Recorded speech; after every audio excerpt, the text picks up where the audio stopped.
Noswaith Good evening to you.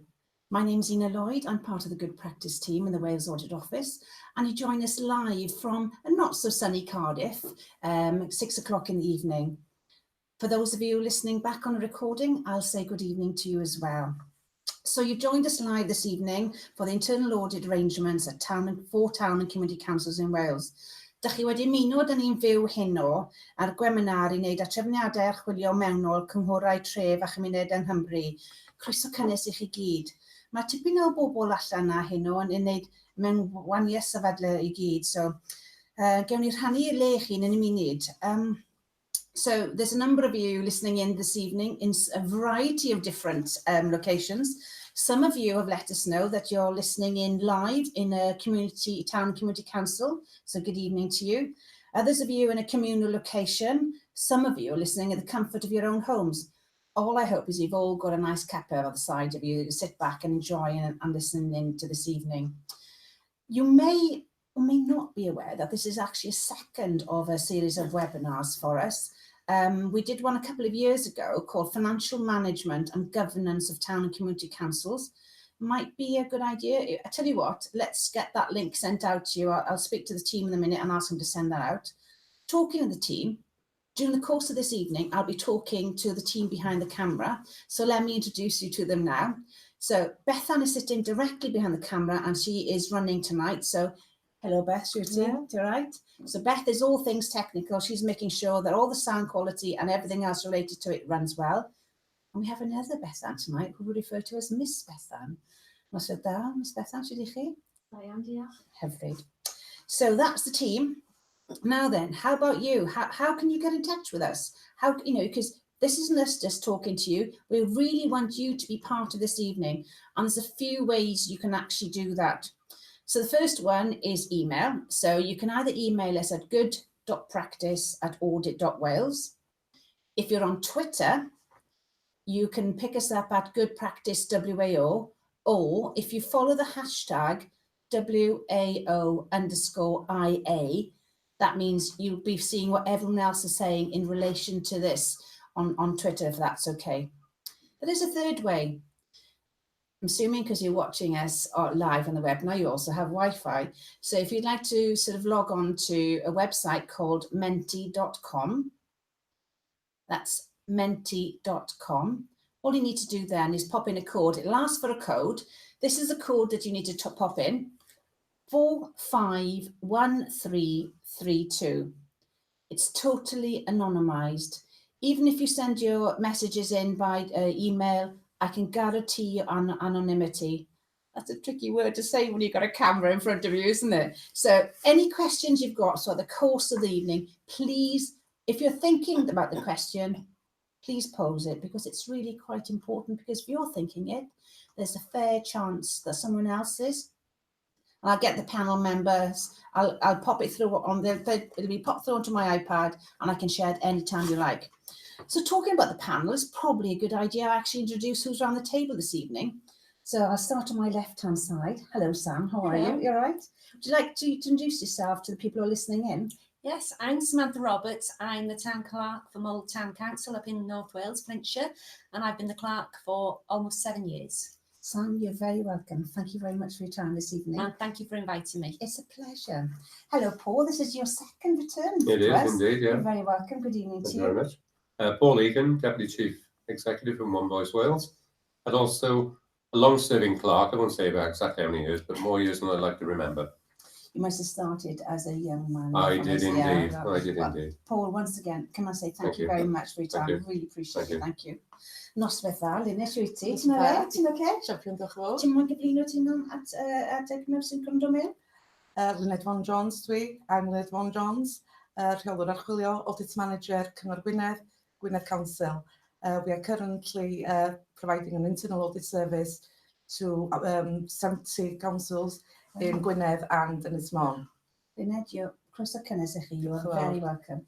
Last but not least, Mr. Barrett, good evening. How are you? I'm fine, Ina. Good. Would you care to introduce yourself to the listeners, please, if that's okay? Yeah, I'm Anthony Barrett, Assistant Auditor General here at the Wales Audit Office, and I'm responsible for all our audit work, including that we carry out on town and community councils. Anthony, thank you for that. Anthony, might as well ask you the question really. So this is the second in a series of webinars that we've undertaken to support the town and community councils. Before I ask you to share why this webinar and the context of everything, I should remind listeners, we're just about to send the link out now to the previous webinar that we held on in relation to financial management and governments of town and community councils. So we said then that we would address the internal audit. So do you want to give a bit of context for the listeners before we crack on, if that's okay? Sure, yes. Town, I mean, I don't need to tell all of you this, but town and community councils play a very important and visible role in our local communities in Wales. And the level of public engagement, in my experience, tends to be very high. So I can recall going to a council meeting to present, albeit a critical audit report, and there were 40 members of the public there. Now, in my experience, you don't get that much engagement at some unitary council meetings as well. So they're very visible. People are very interested in what's going on. And they provide a very valuable function, no matter how small the council may be. And the important thing is that the councils need to be run well. They're spending public money. They're providing public services. And a key part of that is to have an internal audit function available that provides assurance to the council that the system control is working well. So where internal audit works well, it can provide that reassurance to councillors and to members. We did a report looking at internal audit around town and community councils, and actually we found that whilst in the vast majority of cases, town and community councils perform well, they have an adequate internal audit function. In some cases they don't, and this is impacting upon their ability to deliver a service to the local community. And we found 10% of councils didn't have an internal audit function, or certainly not an adequate internal audit function. And about a third of councils had reports from internal audit that, in our view, were inconsistent with the information we had available about how that council was performing. So question marks there about the quality in some cases. As I say, most are performing well, but there's just a few that aren't. And those few, unfortunately, get disproportionate coverage from us because we do public interest reports, etc., where we find problems. So the idea with this webinar is try and promote the importance of internal audit, the value it can bring, and hopefully answer some of the questions that some of the people may have about internal audit in town and community councils. Great, thanks, Andy. Thanks, Andy, very much indeed. So in terms of questions, so just to remind you, as the panels are going to be sharing their thoughts, don't hold back on the questions until the end of the session. Please post them in as quickly as you possibly can. Before I go and actually ask the panel some questions, just for fun, we've had a request in.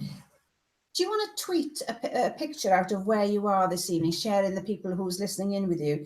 You can either tweet it at WAO_IA. If you don't have a Twitter account, if you post it in to our email account, which is good.practice@audit.wales, we'll post it on your behalf. It's just nice to have a little fun to see who's out there, where you are, and sharing, and I feel like sharing the love, if you like. So let's get down to it then, folks. Let's get the questions asked. So the first question I'm going to pose to the panel is, why is internal audit so important?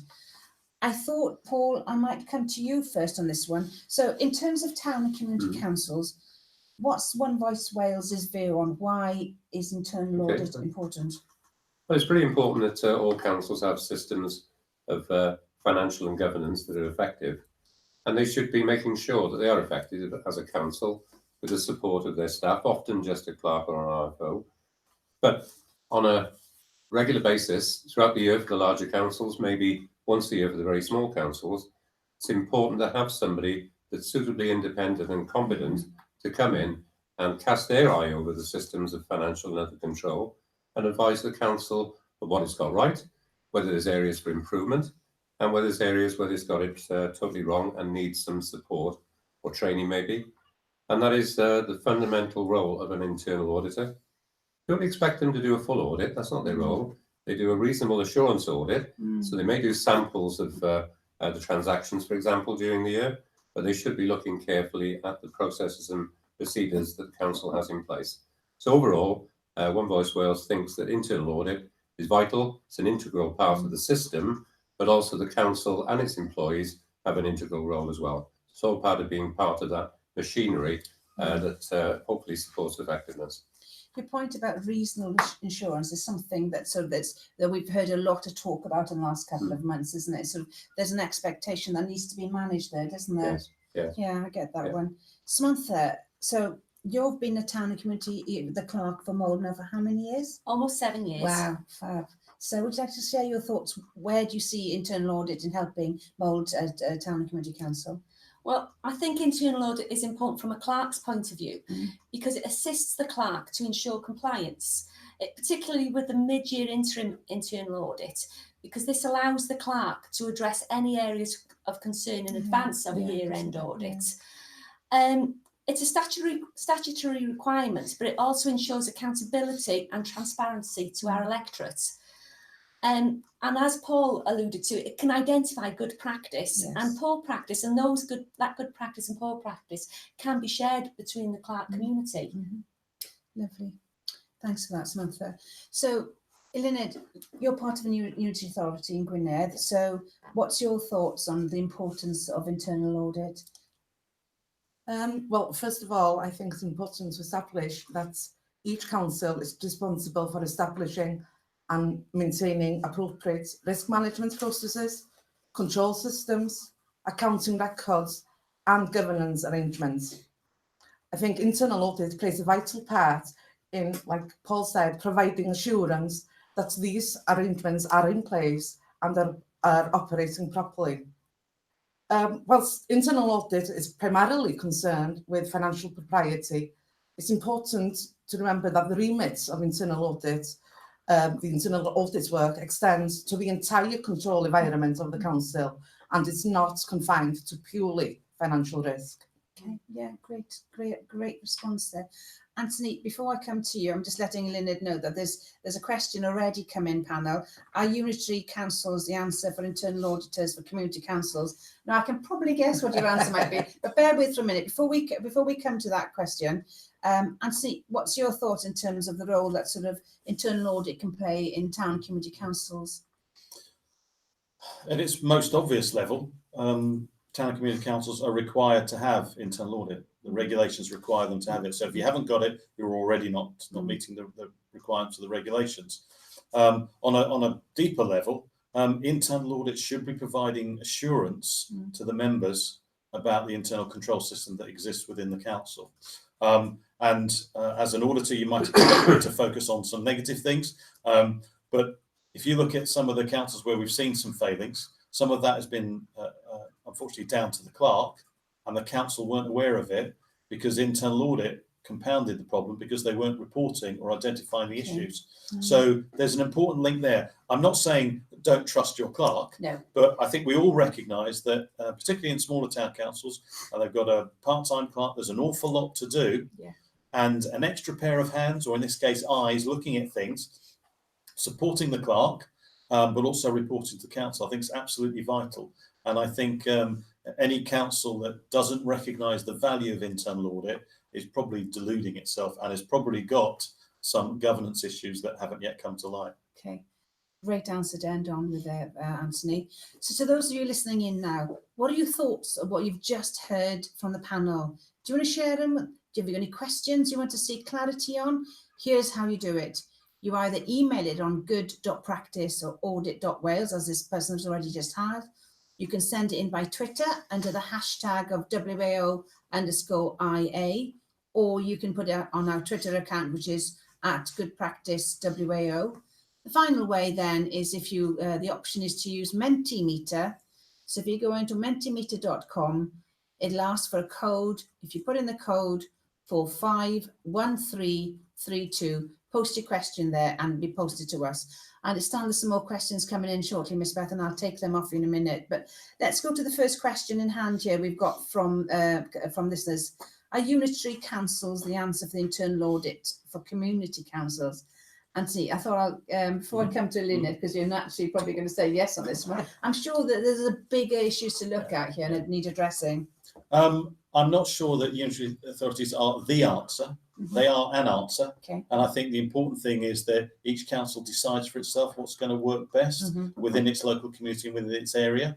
And if they've got, a strong, robust unitary authority internal audit function that has the capacity or can create the capacity to provide that service, that's great. The advantage is you will get you know, a highly professional, qualified service that's delivered on time, etc., to meet your needs, and from auditors who, if need to, can stand up to clerks and councils and tell them that they're, you know, speak truth to power, telling them that they're not delivering on things.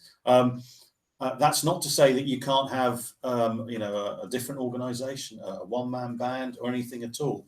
It's about being clear on what the requirements are, what you're looking for from internal audit, and I have to say, very importantly, responding and listening to what the internal auditor says. Again, we've seen failings where the internal auditor has reported things, they've been ignored or whatever, and they've led to further problems. So if you've got an internal audit function, make sure it's adequate, it's properly resourced, and that you challenge the auditors on things, but you listen to what they have to say, irrespective of who's providing it. Okay, I think we might have pushed a button here, folks. The questions are coming in quick and fast. So, Lynette, people may not be aware that Gwynedd provide this support for 60 odd in Gwynedd and 10 in Ynys Môn. Yeah. Give us a quick understanding of how that works in reality in Gwynedd. Well, this is the second year that we've provided the service for the town and community councils. Was a bit of a learning curve last year, if I'm honest, but it's been working really well. Okay. We provide send out a checklist so that they know exactly what information, documents that we require, from standing orders to minutes, agendas. If the minutes or agendas or any information is available on their website, we're happy for them to send us a link. We're happy to obtain documents in electronic form as well as the traditional methods. If they maintain the cash book on an Excel spreadsheet, they can send that in rather than... Quite a flexible approach there. Yes, it is. I wonder, as you're the only authority that we're aware of that provides this, unitary authority that provides this service currently, would you be comfortable for other authorities to ring you up to have a chat to understand how you've done it, if they wanted to provide that? I'm not saying they should, but if they wanted to, would you be comfortable with that? Yes. Thank you. And would you be happy for us to share your email address Yes, no afterwards? problem. Lovely, thank you. Right, there's quite a few other questions coming through, folks. The first one, how frequent? It's a good question, this one.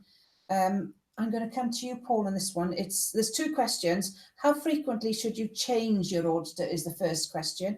I'm assuming, just clarity here, that I'm assuming you're talking about internal audit. How frequently should you change your internal auditor? And, another good question. How do you find available internal auditors? Okay, so Paul, can I come to you first on the frequency? How frequent should you change your auditor? I'm actually not sure of that answer, but at our National Executive Committee at One Voice Wales recently, somebody did ask that question of the auditors for One Voice Wales, and the auditor from a reputable company said it was normal to change the internal auditor every 10 years. Okay. And if you use an accounting company, it could actually not mean moving companies, but it could mean changing a member of the staff there to do the internal audit. We have in the Wales Audit Office, we have what we call rotation, don't we, Anthony? We do, and it follows exactly that. From an external audit perspective, the accounting standards require that senior people, so that typically the most senior person, the lead and the manager, can't stay on an audit for longer than 10 years. We typically, after 5 years, start thinking about changing people, the staff. And certainly by 7 we are changing people, but no one goes beyond 10. But you're quite right, it doesn't mean a change of firm, but it does mean change of individual. Although equally, you know, if you are tendering for a service, you occasionally need to test the market, either through a tender process or through some other intelligence to make sure that A, you're getting the quality, and B, that you couldn't get it for a better price. Great. Another questions are coming in. Some great questions coming in here, folks. Thanks very much. Any comments on the responses from the panel so far?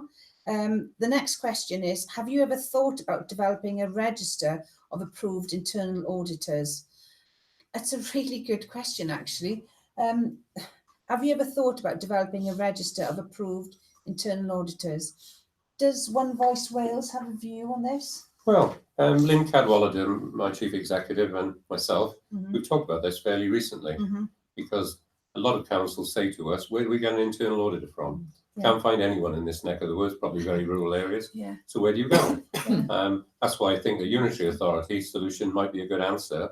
But then when I think of some of the unitary authorities that cover large rural areas, that may not be possible.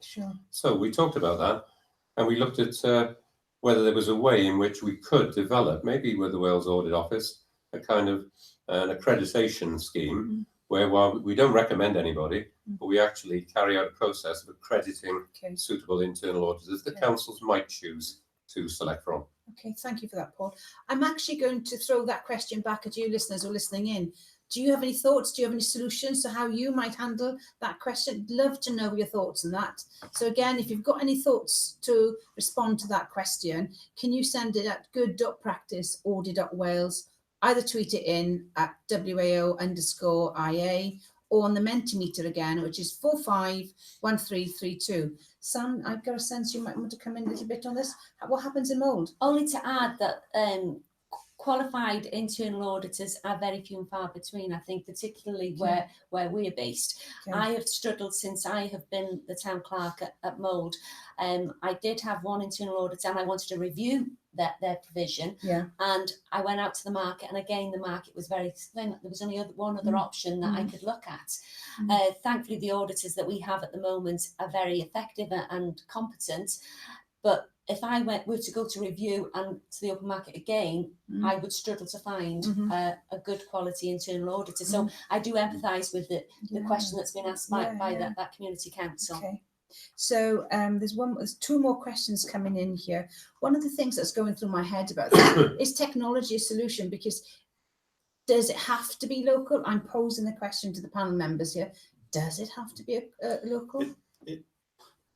It doesn't have to be if you use technology well enough. We were talking earlier about getting documents sent in, etc. You know, in theory, you could be sitting anywhere as an internal auditor. You get the documents sent to you, the minutes, the spreadsheets, etc., and you can do that from there, and then respond. What you can't do is necessarily turn up in person, maybe to a council meeting, present the findings.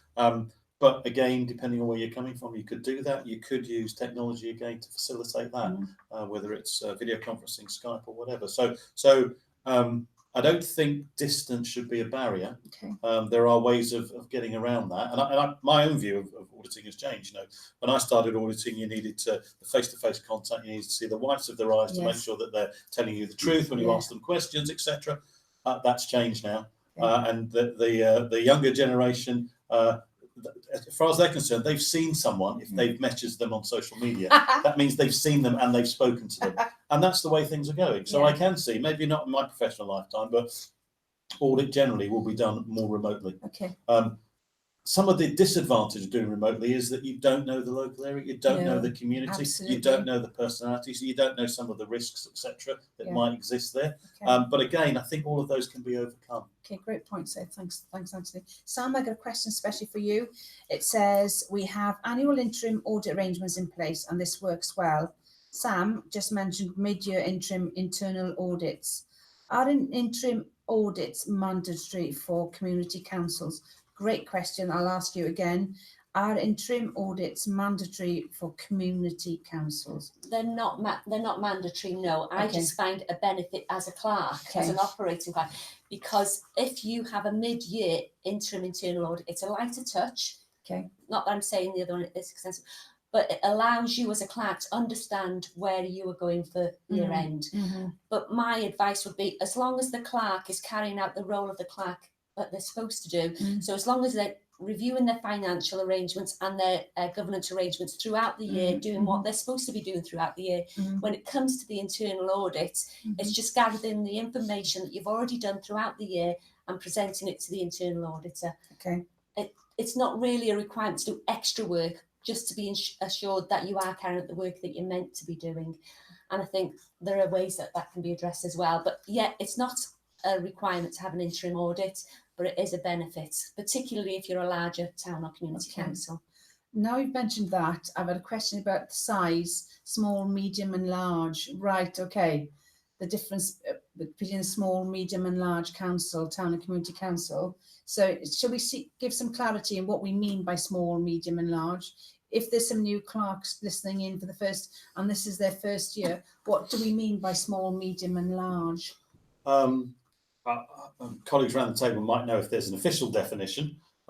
Certainly when we talk about small, we talk about, a few £1,000s a year of income and expenditure. And there are a lot of those type of thing. And if at the other end, if you're talking large, again, from an external audit perspective, we're talking at town and community councils that spend in excess of a couple of million a year, would be large and would actually fall outside of the limited assurance regime for external audit and would be subject to full audits. And then there's everything else in between. Okay, great, thank you for that. Some more questions, some comments coming in now. Right, I'm going to share these comments. Paul, this comment is for you. A register of accredited internal audits would be very helpful. A requirement to use accredited internal auditors could help raise the standards of audit. I would agree with that. I think the issue is about how do we develop a process that leads us to that end product. I think it's something Lynn Cadwallader and myself will be raising with our contacts in the Wales Audit Office, because I think it's a top priority for us. It's a question of how we do it. Problem is, we don't want One Voice Wales to be seen to be recommending anyone in particular. We can't do that. No. But I can't see a problem in having an accredited register. And there's some more comments coming back in. Folks, thank you for your comments, by the way. My advice is to share your contact with your local clerks. There are great internal auditors out there, so let's tell everyone about them. Thank you for that. Thanks very much. One last one. Interesting. There's some question for Lyned. Is your internal audit service at a commercial rate? Now, that's a good question. You do not have to answer that one. If you want to share that comment with someone outside of this, I'd be happy to do that. What's your preference? Well, obviously, it's difficult to say. No, I would have to say we're very competitive. Yes. If you're asking me how we base our rate, it basically there's several factors. It's the level of the precept, of course, number of transactions, and also the amount of time we have to actually spend conducting the actual internal audit. So that basically comes down to the quality of the documentation we receive. Yes. So there's lots of factors that is no set fee per se. I think the short answer would be, we'll give you Lyned's email address and you can arrange a chat if that's fair enough.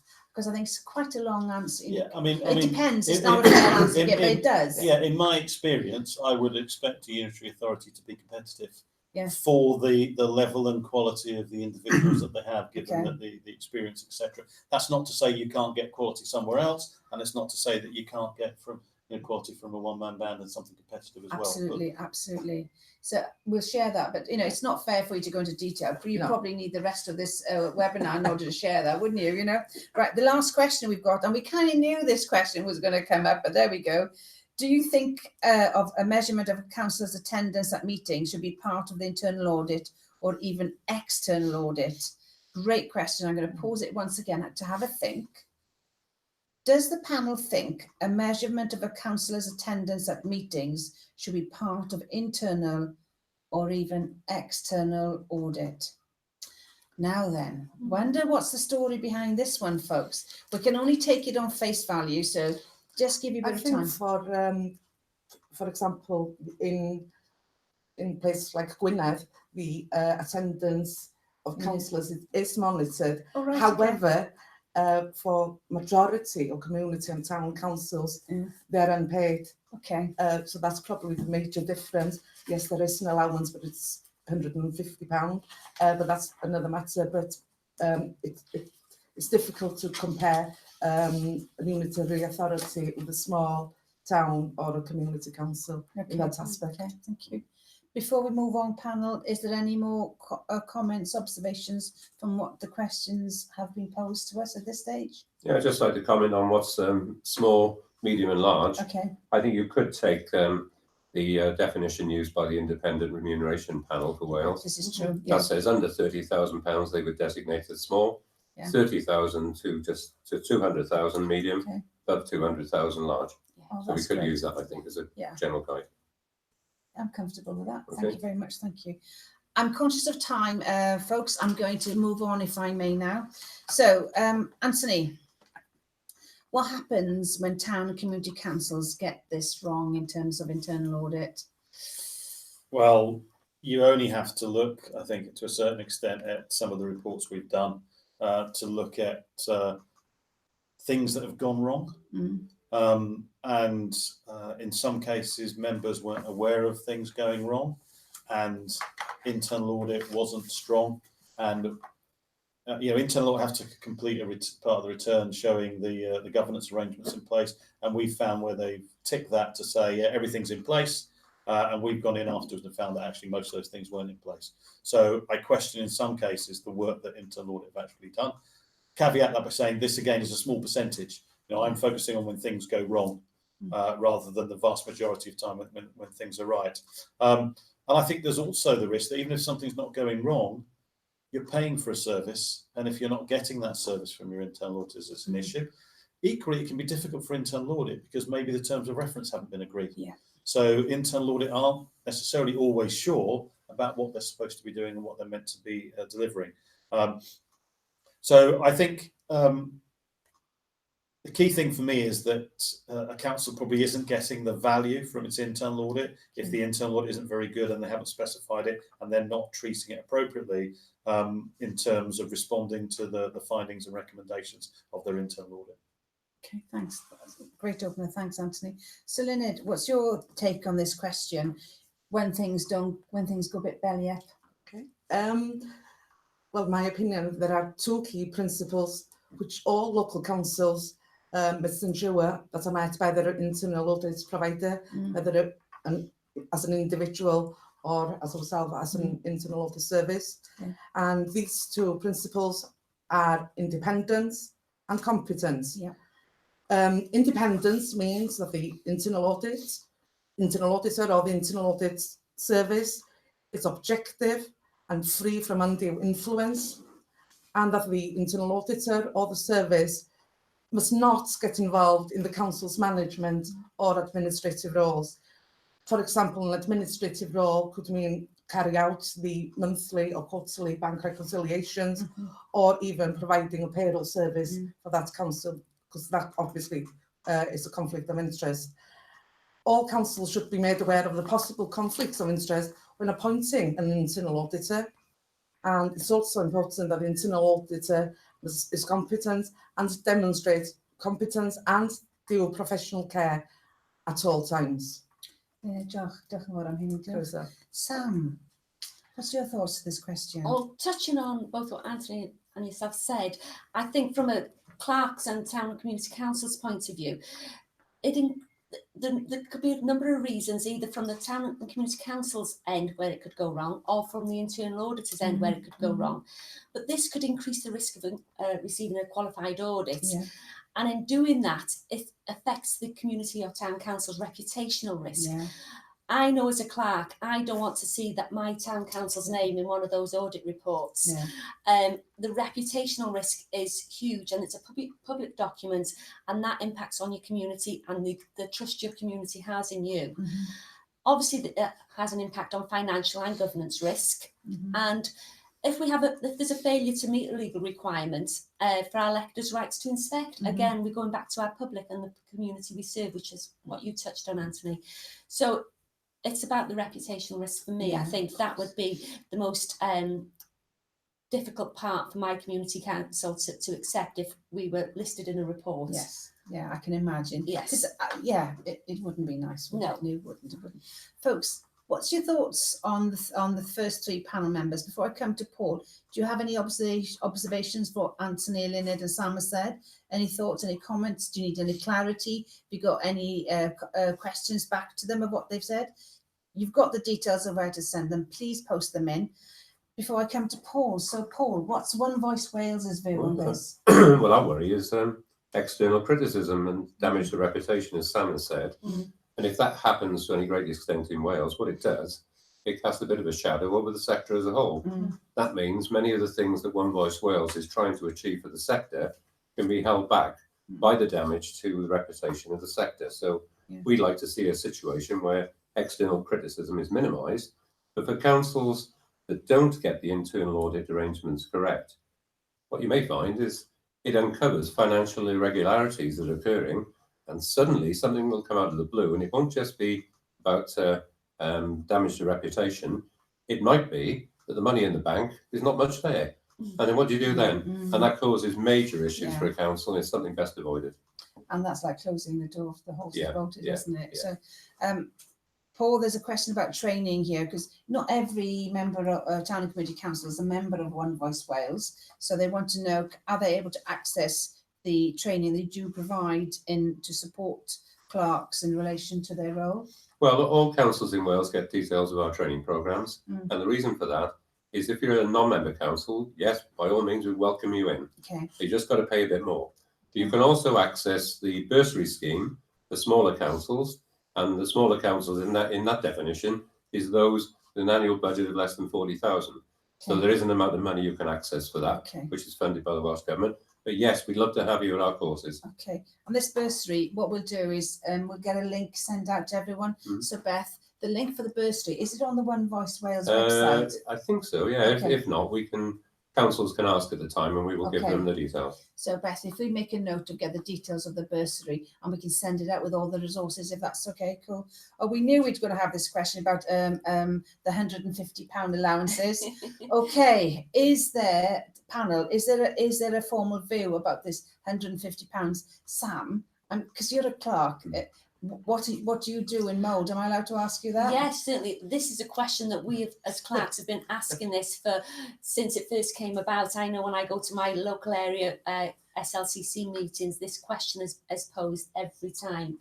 And at the moment, what I have done in our town and community council, I've had to purchase a payroll system, which will accommodate additional members of staff. And I'm putting it through the payroll system and I'm paying the tax on it at the moment.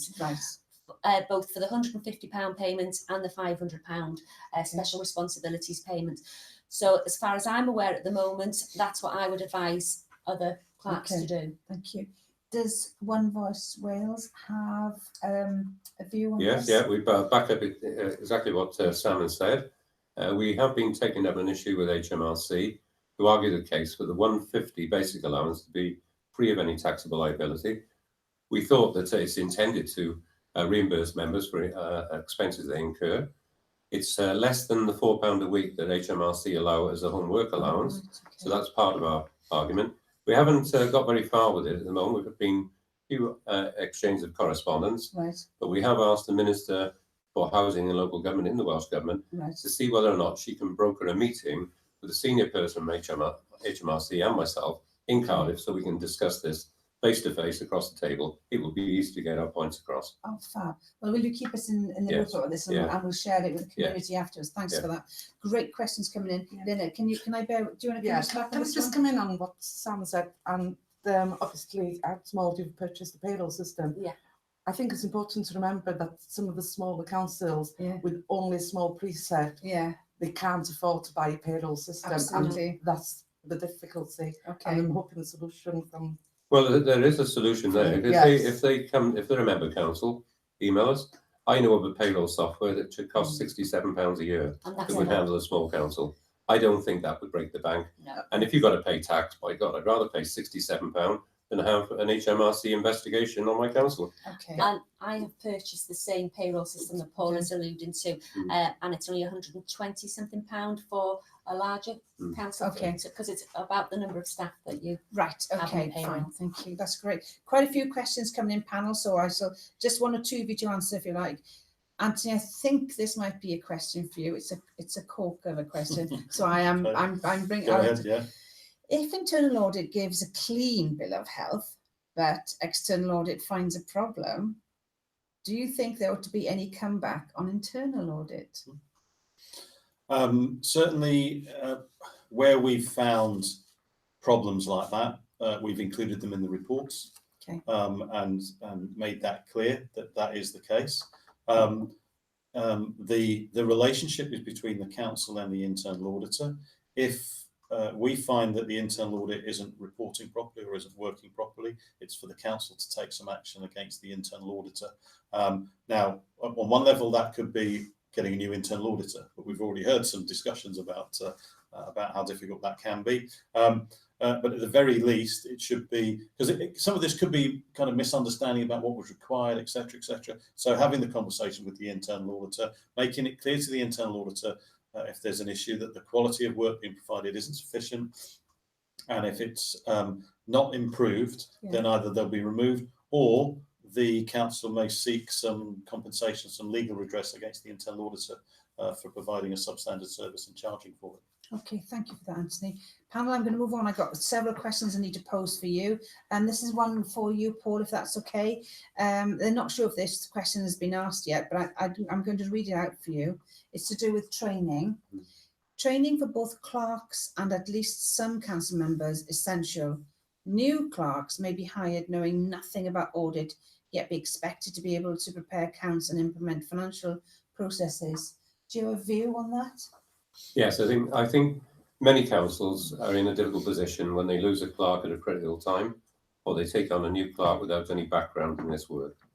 And I think they are placed at a real disadvantage.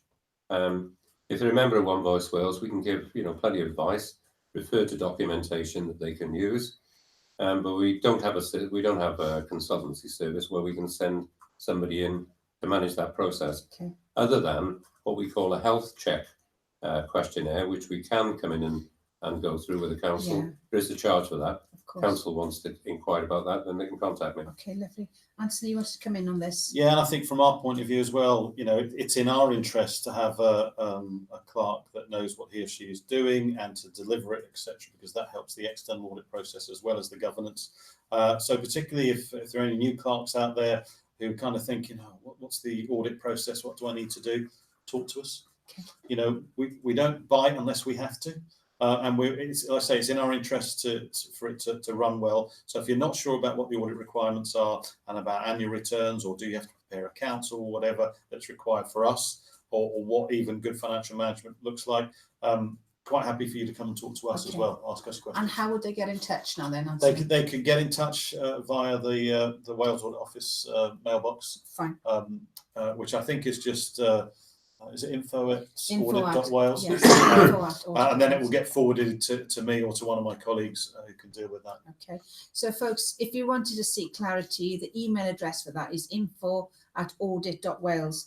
Right, some couple of other cracking questions I'm going to bring. I'm not sure who I'm going to bring in on this one, so I'll be looking to the panel to help me.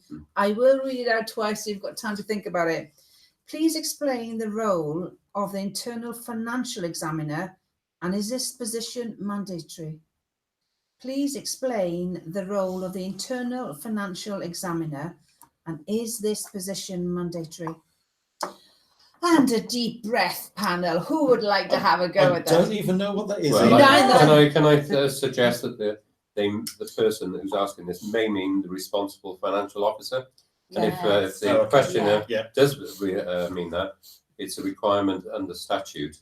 And that every council must appoint an RFO. What's the title of that? Responsible Financial Officer. So can I ask the person who's emailed this question, do you mean the responsible RFO? If that's the case, could you repeat your answer, please? And then I can come to you, Anthony. It's a statutory requirement to appoint a responsible financial officer, to give them a job description, and the practitioner's guide to governance and accountability more or less gives that job description for you to use. Okay. So if it is an FRO, Anthony, an RFO, RFO, RFO. Yeah. If it is an RFO, because I haven't had a response yet.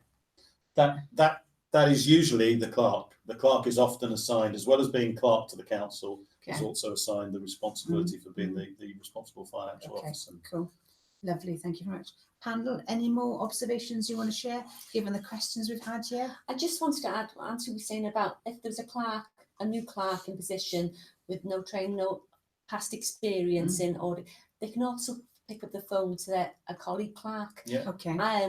A lot of the SLCC branches have mentoring schemes. Okay. I'm a mentor for Flintshire.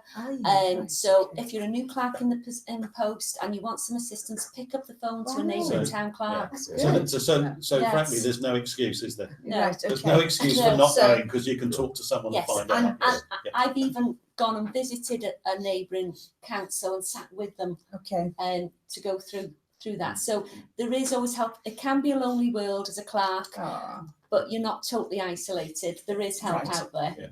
Just for those who might be new tonight, listening for the first time, I'm new to the role. SLCC, what does it stand for? Sorry, the Society of Local Council Clerks. It's a membership scheme. It provides additional training. Okay. There's area forums throughout Wales. I'm part of the Clwyd branch, Okay. the former Clwyd branch, and we do have mentor schemes where experienced clerks work with new clerks. That's brilliant. Thank you for that. Okay. Right. Anthony, I've got a controversial question here for you. I'm very sorry. It's okay. I have to ask it. It's okay. Does the Wales Audit Office consider the expense of putting all members on the payroll to be in the public interest? I'll read it again. I have to ask these questions. I know they're difficult. So does the Wales Audit Office consider the expense of putting all members on the payroll to be in the public interest? Do you have a view on that? Well, as the panel's already said, really, if you don't properly account for your PAYE, you could well have HMRC on your doorstep carrying out an investigation. Yes, that will cost you more in time and angst on the part of the clerk and responsible finance officer than possibly a £6,720 payroll system and dealing with like that. So whether it's in the public interest, I don't know. It's certainly in the council's interest to make sure they comply with their requirements around PAYE. And again, we've seen a number of examples where that hasn't happened. Okay. And that does cause problems. Okay, thank you. I'm conscious of time, panel. I'm going to move on. Before we move on to the third question, any observations, any thoughts on what the panel have met? Are you happy with their comments? Any clarity you need? Please send your comments, or if you require clarity, and happy we can address that. So I'm going to move on to the third question now, panel, and I'm going to come to Lynette now. What are the barriers to getting this right, and what can councils do to overcome them, please? What are the barriers to getting internal audit right, and what can councils do to overcome them? I think this has been sort of touched on already during this webinar. I think it is vital that the work of internal audits firstly is subject to an engagement letter, and that's on first appointment by the actual council. Okay. And the letter of engagement should clearly set out the terms of the appointment and include matters such as roles and responsibilities, reporting arrangements, access to information, access to members and officers, remuneration, and the period of the engagement. And that should be set out, so therefore there will be no problems in knowing what is the planning work of the internal auditor. Okay, yeah, cool, that's lovely. Thanks for that. Sam, from a clerk's point of view, what would your response be to that question? You know, what are the barriers to getting internal audit right, and what can councils and clerks do to overcome them? I mean, we have touched on a number of these areas through these supplementary questions, but some of the barriers are lack of knowledge and understanding by the clerk and the councillors, limited availability of good quality experienced internal auditors nationally, which also leads to community and town councils having limited options when reviewing internal audit arrangements. To recognise the importance of the legal position of the responsible finance officer as Section 151 officer by councillors. I don't think they sometimes understand the legal position of the RFO. Good point, very good point. Okay. To overcome that, I think it's important for clerks and RFOs have training. Okay. And councillors have training. Now I put, should this be mandatory? Maybe that could lead us on to a whole nother element. Well, actually, let's pose that question out to people listening in. Do they think it should be mandatory? Ask them. Do you think training for clerks and councillors alike should be mandatory when in relation to financial management? Okay. And I've already touched on this in response to a supplementary question. To work with other councils in the local area where internal audit arrangements are good. So where we know there's good practice, particularly if it's in the same area. And I've also mentioned clerk mentoring. Absolutely, I love that idea of that mentoring. And so with you in the Old Clwyd area, Sam's your person. Thank you. Thanks very much. Thanks, Sam, for your response. Thank you. Paul, what's One Voice Wales's view and take on this? Well, I'm not going to replicate what has already been said. I support what Lynette and Sam have said. I think one of the barriers is councils taking a real interest in what the auditor's got to say. And I think that they should give a bit of pride in place to the internal auditor. It should expect a report, other than for the very small councils, where there's only a few £1,000s. I think there's a report in the annual return anyway. But something a bit more meaty than that, I think, for the medium to larger councils. And actually maybe invite the internal auditor in to present the report and get the feedback and show a real interest in it, I think. And that would benefit both the clerk, RFO, and the council itself. And the other issue, from what I pick up, is there's no sort of pay rate for an internal auditor. I hear some councils sort of saying, well, we pay the auditor £40. Well, you're not going to get a lot for £40 unless the person is a sort of linked with a charity of internal auditors.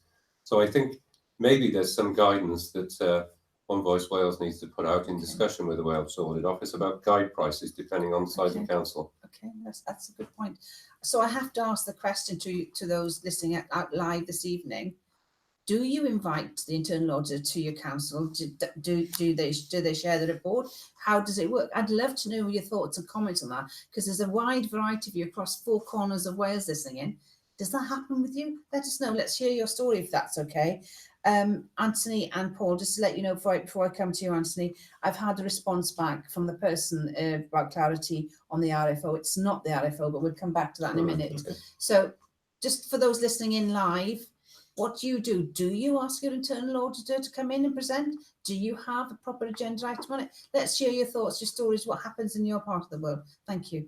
So Anthony, from the Wales Audit Office point of view, what's the barriers to getting internal audit right, and what can council do to overcome them? I think, based on our experience, one of the issues is capacity and cost. People think, you mentioned the £40 there. People think it's going to cost a lot. It doesn't have to cost a lot. And if you specify it right, set it out properly in the engagement, know what you're going to get.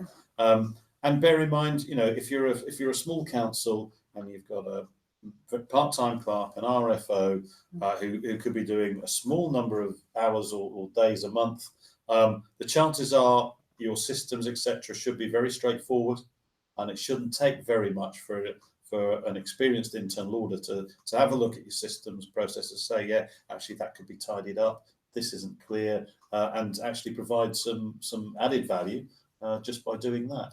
So I think sometimes capacity is a problem. I also think, coming back to this knowledge, clerks and councillors and members understanding what's expected of them and where they fit, because the council, the members bear the responsibility, and to make sure that they understand what they should be getting from their internal auditor, and if they're not getting it, they should be asking questions. I always think that the role of a member on a committee or a board or a council is to ask questions, ask questions of the officers. What's happening with this? What's happening with that? Why haven't we seen this, etc. Because if they're asking those questions, then they can respond to the answers. Often, again, in some of the cases I've seen, too much trust is placed in the one person, the clerk and the RFO, without any checks and balances, without any challenge or scrutiny from members, without any internal audit, which in most cases will work fine. But in every now and again, a case will happen where it doesn't work fine because too much trust has been placed in one individual without checks and balances. So what I would say is trust but check. So trust someone to do a good job, but you need to occasionally have some check that they are doing that. A clerk would naturally welcome questions to show that people are interested in the wider element of the council. I'd agree with that. I would as a clerk, I'm sure Sam would as well. Yeah, you'd welcome it, wouldn't you? So, Paul, Anthony, I've got clarity now. It's not RFO. It's quite a technical question, because I might have to say to you, look, I'll need a longer response from you, and I'll get you to do a piece to camera afterwards, because it says, no, I don't mean the RFO. I seem to remember that the position of internal financial examiner, open brackets, or a similar role, close brackets, is mentioned in the financial regs. That's We're not disputing that point at all. I'm just wondering, this is going to take us time for us to find this information. Could you bear with us? We promise to come back to you. We will come back to you. Anthony, Paul, I have it on camera that you're saying you're going to come back to respond to this question in full. What we'll do a piece to camera. Beth, can we do a piece to camera after this, once they've had time to ever think of it, because it's quite a technical question. Thank you for your question. I promise I'll come back to you. There's stuff about training coming in again, panel, so I'm going to pick up the questions on training. So there's some comments coming here, and I think the panel might want to come back on a couple of these points. There's 4 points I'm talking about here. Training, especially important in smaller councils where there isn't a permanent staff of officers to advise members, is important. Training for both clerks and at least training for both clerks and at least some council members is essential. New clerks may be hired knowing nothing about the audit, and yet, as I say, prepared to do it. They should have mandated training. So what they're saying, the two observations so far, there should be mandated training for smaller councils where there isn't a permanent staff of officers to advise members, and all financial management training should be mandated. Do you have a view on those comments? Well, One Voice Wales believes that there are some core training elements such as finance, code of conduct that should be mandatory. Okay. We fed that view into the recent independent review of the local council sector, but that has not been accepted by the minister. Right. Okay. Instead, what we were asked to do was to put some basic online training modules onto our website, which are freely available to member councillors, clerks, whoever wants to look at it. Okay. They're very basic, but it does give a flavour of what's involved in managing the finance function. It's a good starting point for them, isn't it? Yes, and I would encourage all councillors to book into our basic finance training and also our advanced finance training. And I know, because I'm one of the trainers as well, I wear quite a number of hats in One Voice Wales. Right. I train a number of new clerks that come to the council programs and say to me after, Paul, I know a lot more now than I did before. So I thought I'd encourage them to come to those as well. Sam, the response to you said, yes, training should be mandatory, and I believe in the form of a wider clerk induction programme for all new clerks, and an induction programme should also be put in place for new councillors, perhaps through OVW, One Voice Wales. So there's some thoughts coming back from people saying, so yes, it should be mandated, and there should be some kind of induction programme for new councillors. Gosh, it's going wild here now. Right, as an internal auditor to two small councils, I've never been asked to attend a meeting. I do discuss issues with clerks during the year on the phone. That's one observation. Thank you for that observation. The next observation is, I think they're referring to a member of the council who's appointed to inspect the accounts, not mandatory in terms of, that's the financial examiner. Yeah. It's not mandatory. I mean, on the previous point, which was the internal auditor who hasn't been to a meeting, to small councils, and kind of reports everything to the clerk. Yeah. Again, I'm sure everything's fine, but there's the risk that actually, if you're reporting things that are wrong, that's not getting to the council. Okay. That could be stopping at the clerk. If you're saying that the clerk isn't producing sufficiently detailed monthly receipts and payments information or whatever, or it's not complete, how do you know as the internal auditor that's getting to the council and not just stopping at the clerk, and you're having what appear to be very effective conversations with the clerk and not getting anywhere? I say chances are it's fine, but I think that sort of just once a year even, just almost to present like an annual report, this is what I've done as internal audit, this is what I've found. Thank you. A very long question coming to WAO and One Voice Wales. Would WAO and One Voice Wales be prepared to recommend to Welsh Government that councillors undertake a mandatory package of core training as a requirement of acceptance of office in order to help councillors appreciate the importance of good governance? I'll say it slowly again to give you guys the time to think. Panel members, would WAO and One Voice Wales be prepared to recommend to Welsh Government that councillors undertake a mandatory package of core training as a requirement of acceptance of office in order to help councillors appreciate the importance of good governance? I have to say, I know we're putting them on the spot, but that's a really fine question, and I'm sure there isn't a short answer to this, gentleman. Anthony, can I turn to you first on this one? Can I just ask a question, probably of the panel? Is there a similar requirement placed on county councillors, members of unitary authorities? Because I wouldn't want community councillors to be required to do something that county councillors aren't required to do in those circumstances. I think at county council level, based on my past experience, if you want to be a member of a planning committee, you have to undertake planning, training, and I believe it's the code of conduct. They're the only two areas that I'm aware of that are mandatory for local authority councillors. If they're going to be part of a planning committee, they have to have planning, training, and the code of conduct. As far as I'm aware, but I would be open to any further advice if anyone out there has any more information. Let's ask the question. Anyone's got any thoughts to add on to that before I come to Lynette? Do you have any thoughts on this one? Yes, I totally agree with what Sam says. For a planning committee, they have to attend training specifically to be on the planning committee. For example, in Gwynedd Council, they have an excellent programme for the councillors, ranging from safeguarding issues through GDPR, etc. So there's a massive programme in Gwynedd for training council members. The same, we provide training for the Audits and Governance Committee, myself and my senior manager. So I do believe that there are some training sessions that should be definitely mandatory. Yeah, and I can certainly agree with that, particularly in the terms of town and community councils. There's money coming in and then there's payments going out, and councillors just need to understand how things should operate, what they are legally responsible for, because when things go wrong, it's the council that's held responsible for that, not the clerk in law, not the responsible finance officer. The council is responsible for the activities of its employee. Okay, thank you. I think mandatory training for community council is probably, if anything, more important. Because at principal council, if you're on a committee, you get a range of experts at that committee who are guiding you. You usually have somebody from democratic services who are highly experienced and proficient at what they do.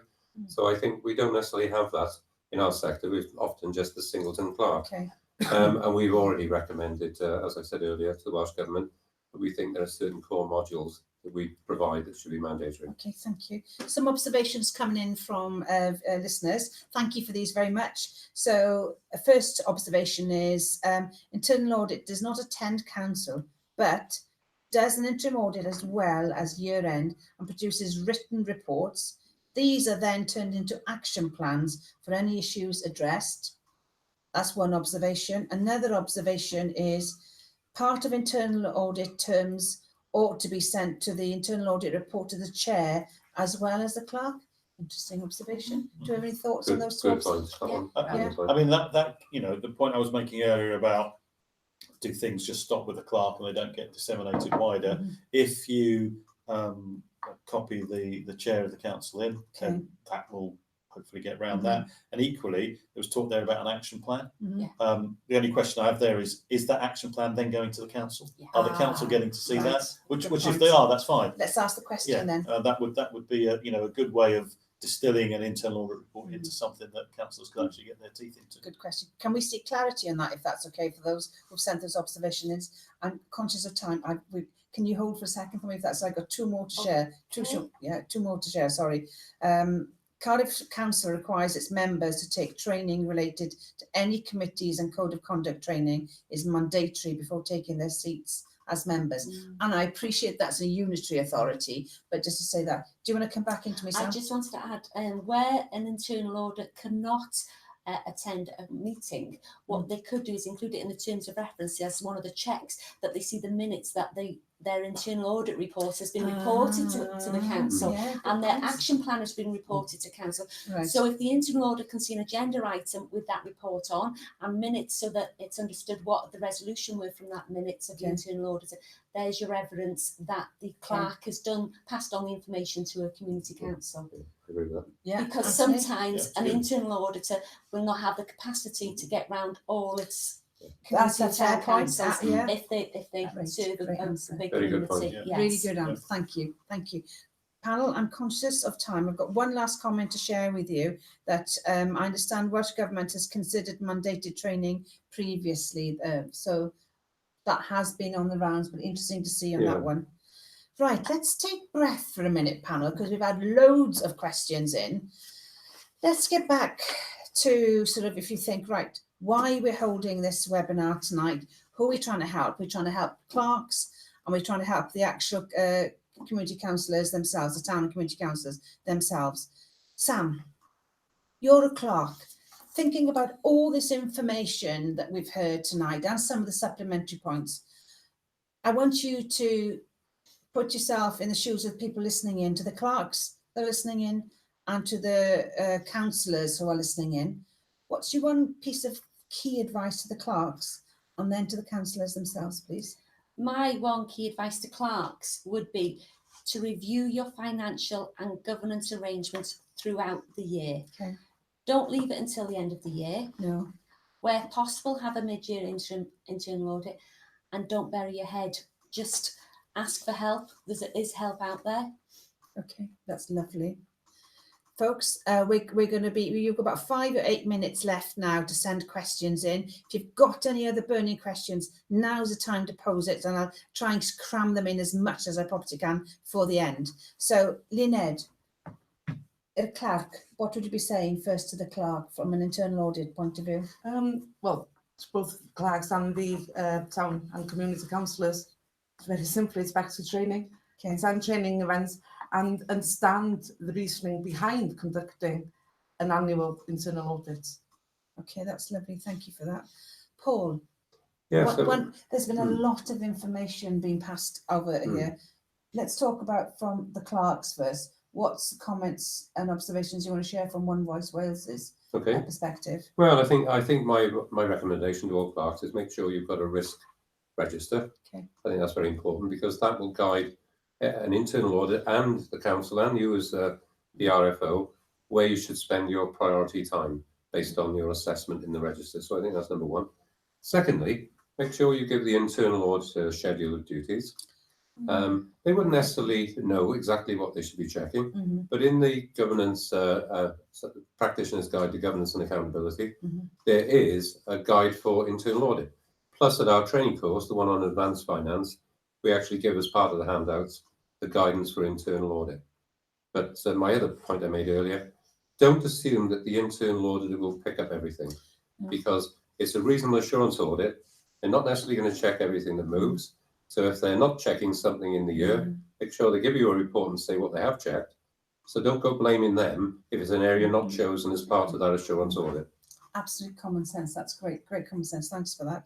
So folks, one final shout out for questions now before I hand over to Anthony to get his thoughts. Anthony, from the Wales Audit Office point of view, there's been a lot being shared tonight. So what would you say to clerks first, and then we'll go on to the councillors, if that's okay?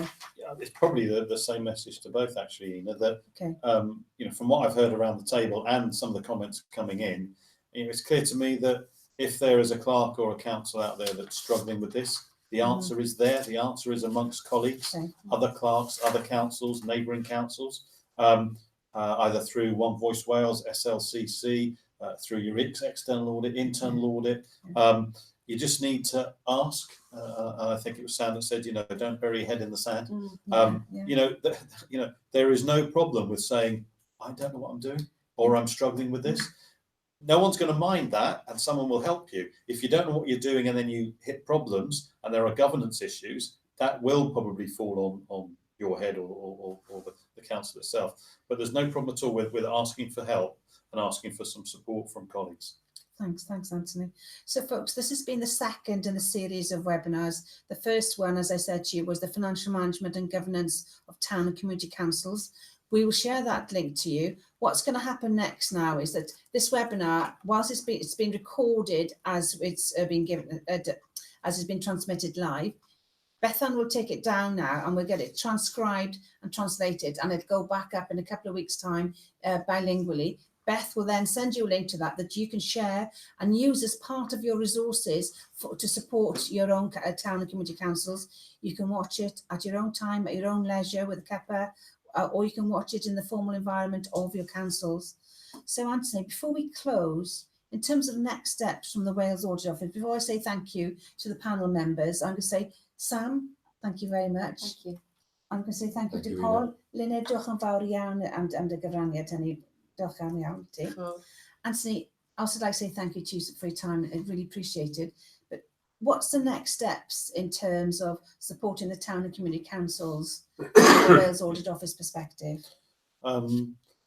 At the Wales Audit Office, we will continue to issue our annual report looking at financial management and governance in town and community councils, which picks up some of these issues, Yeah. particularly where they're not operating effectively. We'd like to see the numbers that aren't complying come down. It's not in our interest, in nobody's interest to see that maintained. That report also highlights the particular themes we're looking at in future years. Right. So it's important to pick up on those as a town and community council. We're also going to take the opportunity over this summer to review the external audit regime for town and community councils, to make sure it's fit for purpose and to make sure it enables us to discharge the Auditor General's responsibilities in the most efficient and effective way. And that we will then, work with the sector to come up with a new external audit regime that builds on what we currently know and builds on the less than perfect position on internal audit we found, because the limited assurance regime we currently operate is predicated upon there being sound internal audit arrangements in all community town councils. And if that's not the case, then it undermines that to a certain extent. So we just need to review that to make sure it's there. It is a very important sector, as I've said, particularly locally. I can see that sometimes in the way that we sometimes take what unitary authorities do for granted, so that sometimes they're a bit invisible. Sometimes what community councils do is very visible, and I don't mean this as a flippant example, but it could be the children's playground. That's very visible. It could be the villages in bloom kind of thing. That's very visible as well. And those little things make a lot of difference in people's lives. So they play an important role. They may well play an increasingly important role if there is further responsibilities given to town and community councils. And the town and community councils need to have a good governance and financial foundation to be able to take on those new challenges. Anthony, thank you. Thanks for that. Thanks very much. Once again, I'd like to thank the panel. Much appreciated. Diolch yn fawr i chi. I also like to thank the team behind the camera, Bethan and Miss Bethan. Diolch yn fawr. Finally, to you folks who've been listening in, you have made this a really lively, debatable evening. Thank you very much. One last thing to ask, feedback.